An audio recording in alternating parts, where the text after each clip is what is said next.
Hey everybody, Eric Dorward here with the Spartan Rocketry Club, and I am continuing my build of the Estes Super Vega. So, at this point, all the fins are cut out, and it is time to start building the composite fins. We're going to do that first. Now, typically, before I would do a lot with this, I would probably take the time to round the leading edges of the fins, these fins, maybe even this one. Not these, of course, because they have other jobs they need to attend to. But I would definitely round them. The instructions actually say not to, so I guess I won't. But I do need to build the composite fins, so let's get started with that first. So I've got these three little ones, and they're going to fit in. I'm going to do this one at a time, of course. They're going to fit in here like this. I'm not entirely sure why exactly I need to build this part.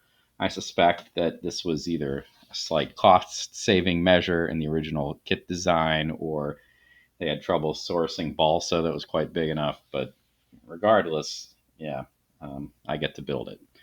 Typically, well, in the past anyway, I've broken out a piece of wax paper to use as a backing for this. My experience, though, with this particular cutting board is it's not really necessary. The glue doesn't stick particularly well to the cutting board. In fact, it doesn't stick any better or worse to the cutting board than it does to a piece of wax paper. The instructions actually say to use some of the plastic bag and glue on that, which you could certainly do that too, I guess. I'm just not going to bother with it. So, anyway, let's break out my wood glue here. So the glue seam here is going to go right like this. So I'm going to glue on the small piece. I don't think it really makes a whole lot of difference, but I'm going to choose the small piece just because I don't want a lot of glue for this. I obviously want these things to be stuck together quite well, um, but that doesn't actually require a lot of glue in order to accomplish it. I am, however, going to follow my typical protocol here of using 2 layers of glue. I usually do this when I'm dealing with gluing fins to the tube because I want it to be especially strong. I don't always do it for other causes, but this seems like it wouldn't hurt. I am probably going to have more glue than I would really like for this, but what are you going to do? All right, so about 30 seconds between applications, and you do want to keep this quite thin since you are putting multiple layers on one way or the other. And it does not take much glue in order for the two pieces of wood to bind. So there we go. All right, now we want this to be nice and straight. So I'm going to break out my ruler. This ruler is not quite as thick as the wood, but it's pretty close. It would actually be nice if I had like a T-square to use for this. Well, I should say not really like a bigger metal ruler where that meets at a right angle, but I don't have one. So I'm going to take my ruler, make sure this fin is flush against it, and then I'm just going to slide the little piece in. That was actually too far. And I'm going to hold it together. I'm pushing with my thumbs on the ruler to force the wood together that way, and I'm mostly just holding all this stuff down to keep it basically in place. Now you can see, probably, that I've made a pretty obvious glue seam here, and it's probably worse, not better, on the underside, but it's all smeared instead of beaded up. So I'm going to just keep pressure on this for, the better part of a minute. And once I feel fairly confident in that, like now, for instance, I'm going to maintain most of the pressure, and I'm just going to smear that line. Just spread the glue out across the seam so it's not beady. All right. And I don't want this to sit here on the mat because aside from the fact that it's in the way of a lot of things, uh, the I don't want it to like bond the glue either. So I'm going to carefully adjust it and just move it someplace else. This kit has actually got a lot of pieces, so it is taking up a lot of space on my mat here. Let's just move it elsewhere. Now, that's lovely and great, and it could just sit there, I guess, but what I really want to do is I want to put some weight on it because there is a decent chance that it's not going to bond completely flat, which would be kind of a big deal. So I have a couple fairly heavy objects around here that are plastic, so the glue isn't going to bind particularly well. Here's a thing of baby powder. So I'm just going to plop it on top there. Hopefully that'll take care of most of the weight issue and keep things nice and flat. So that's good for now. What I'm actually going to do is I'm going to do the other two sequentially. So I'm going to let them basically get cured, not completely, but dry most of the way, and then do the next one. So I'm going to only do one at a time. In the meantime, there are a couple bits of measurement that I need to do. So it seems like a decent time to do that since I have the ruler out anyway. This right here is what's going to join the two body tube segments together. It's a coupler. This is an easy one. I just need to measure in the middle of it. They're 1.5 inches, so I need to measure at 3/4. You could really just eyeball that, but whatever. I'm here. I'm doing it anyway. The other thing that needs to be done is here's the body tube with the motor mount already in it.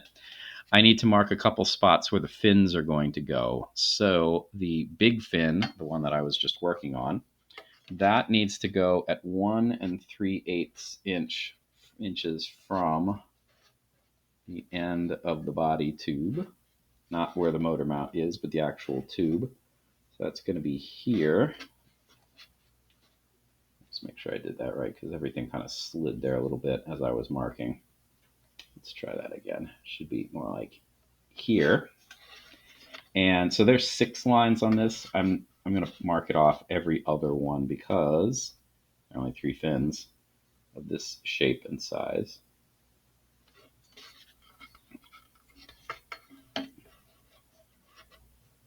this is actually, the fact that it's at precisely 1 3/8 is important for the aerodynamics of the rocket, but you really want it to be consistent for all of them, right? So if you're off by a little bit on one, you could get the fins in the wrong place, and that would definitely affect the aerodynamics. All right, otherwise, on those same lines, I also need to mark off at 12 inches because that's where the forward fin, the trapezoidal one's going to go.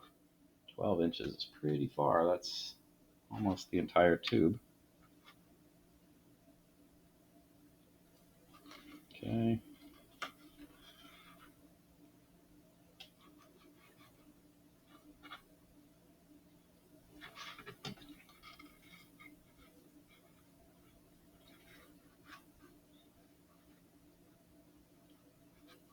It doesn't really matter, by the way, which set of lines you're using. Just be consistent.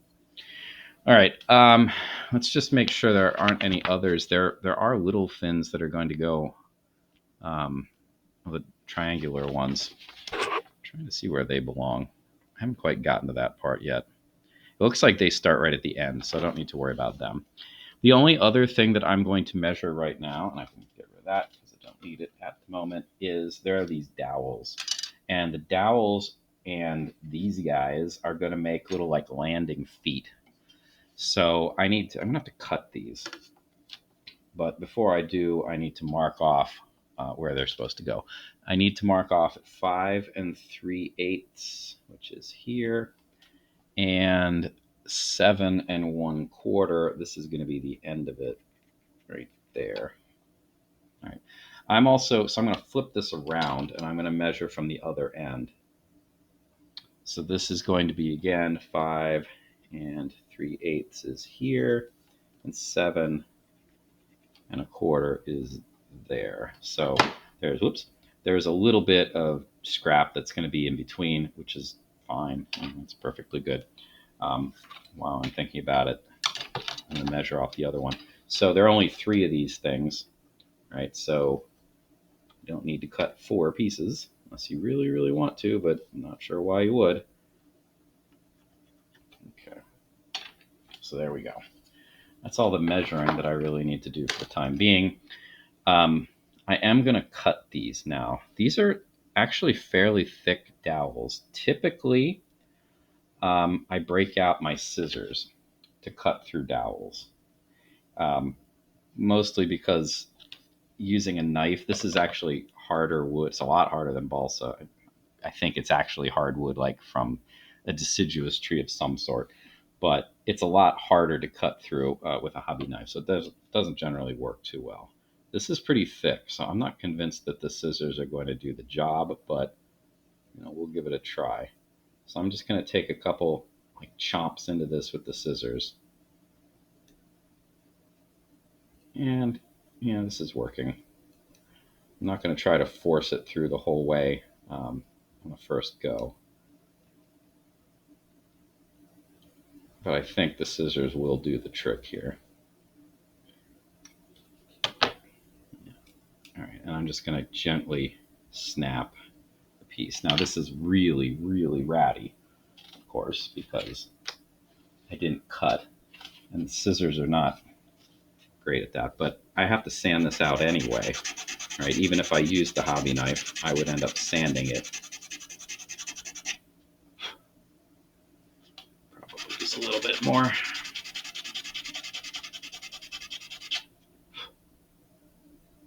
Yeah, so there you go.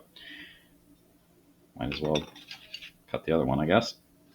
Just make sure you're cutting in the right place. I mean, I got 2 lines here. I want to cut the farther up line.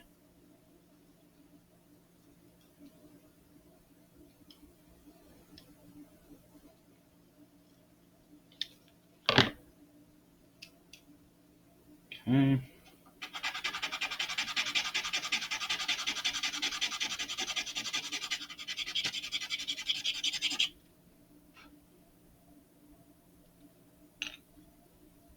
And then this is my scrap. I really want to get rid of that. And then this bit here is the little bit of excess scrap that's not part of any of the fins. By the way, if you screw this up for whatever reason, you do have about 8 inches of extra wood to work with here. So I guess I could also use that as a replacement if any of these break later, which let's hope that doesn't happen. They are supposed to be little landing legs, but they're obviously not real. They're just decorative. So that's really ratty. But again, that's what the sandpaper is for.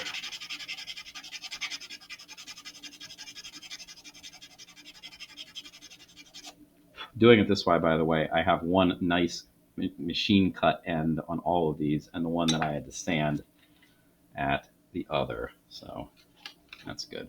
All right, so all these should have, basically the same size. Lovely. This is scrap. Don't need it. So we'll put these aside for the moment. Don't need them for a while. In the meantime, I'm going to finish the other fins as the glue dries. But yeah, that's it for now. So thanks for watching. See you in the next video.